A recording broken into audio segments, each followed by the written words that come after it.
Malolele, and welcome to the start of this new series of podcasts sponsored by the Otua Motonga Kohokutowhia National Party, titled Reimagining Tomorrow, Pe koe wakai ki he apongipongi. The topic for episode 1 is how to clean up the drugs issue in Tonga.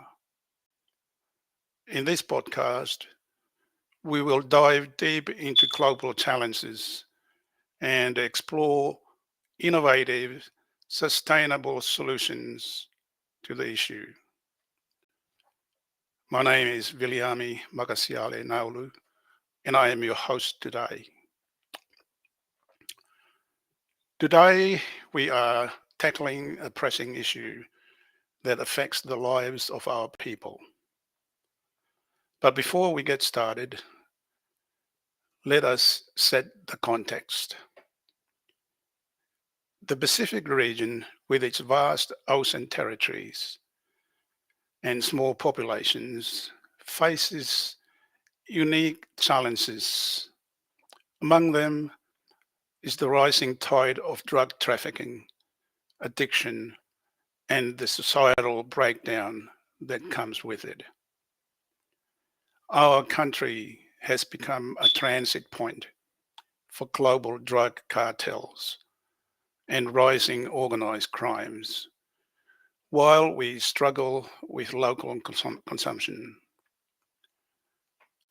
This is not just a law enforcement issue, but a health crisis, an economic drain, and a threat to social stability. The question is, how do we clean up all the drugs? I believe that the answer lies in a comprehensive multi-sector approach. I propose 5 key solutions to tackle this complex issue effectively. Let us explore. Number 1, strengthening law enforcement and border control. The first step, addressing the supply chain. Many Pacific countries have porous borders and limited resources to monitor them. By investing in modern technology like drones and radar system, training law enforcement, fostering regional cooperation, and bringing in the death penalty, we can better control and intercept the flow of drug shipments into the country. We also need to tackle corruption within the law enforcement itself. Anti-corruption agencies must be empowered to ensure transparency and accountability. Number 2, addressing the root cause of drug use. Drugs often thrive in environments of poverty, unemployment, and lack of education. Government and non-government organizations, NGOs, must work together to create economic opportunities, provide vocational training, and improve education systems. For example, community uh, community-based programs teaching sustainable agriculture or fisheries can help people avoid turning to illegal activities for income. Number 3, decriminalization and public health approach. Here is where the conversation gets a bit more controversial. Criminalizing drug uses often worsens the problem, leading to overcrowded prisons and stigmatization. A public health approach focused on rehabilitation, harm education, and decriminalization has proven successful in countries like Portugal. Imagine a system where drug users receive counseling and medical care instead of punishment. Not only does this reduce addiction rates, but it also reintegrates individuals back into society. Number 5, public awareness campaigns. Education is the key here. Communities need to understand the dangers of drug abuse and the benefits of staying drug free.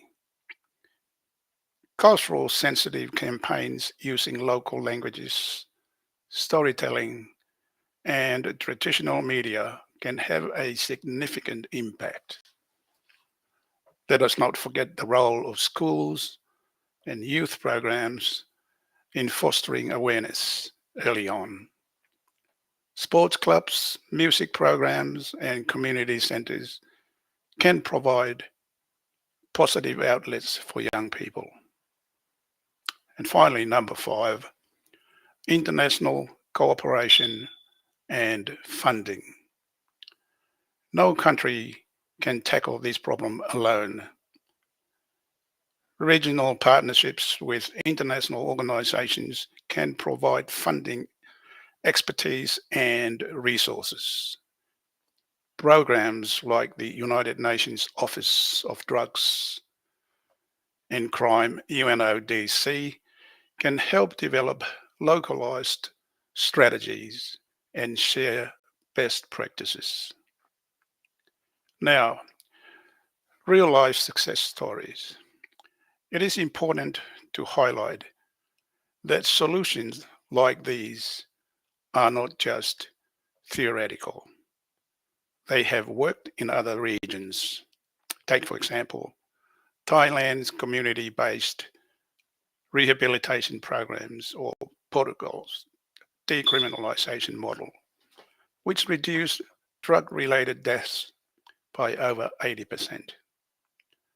In the Pacific, Vanuatu has had some success with community led prevention programs, while Fiji has started integrating rehabilitation into its drug policies. These are early steps, but they show that change is possible. Call to action. Cleaning up drugs in any country, let alone a developing country like Tonga, is no easy task. But with strong leadership, community involvement, and international support, it is achievable. If you are a policymaker, a community leader, or simply a concerned citizen, consider what role you can play. Advocate for better policies, support local NGOs, and raise awareness in your community. That wraps up today's episode of Wakai Kihe Apongipongi, Reimagining Tomorrow. Thank you for joining me in this important conversation. If you have enjoyed this episode, don't forget to subscribe and share it with others who care about creating a healthier and a safer future for Tonga. Have thoughts or ideas to share? Reach us on our YouTube channel or our mobile 61409430740 and let us continue the conversation.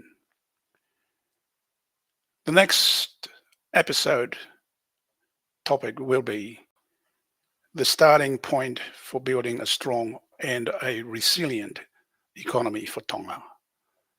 See you next week at the same time, same channel.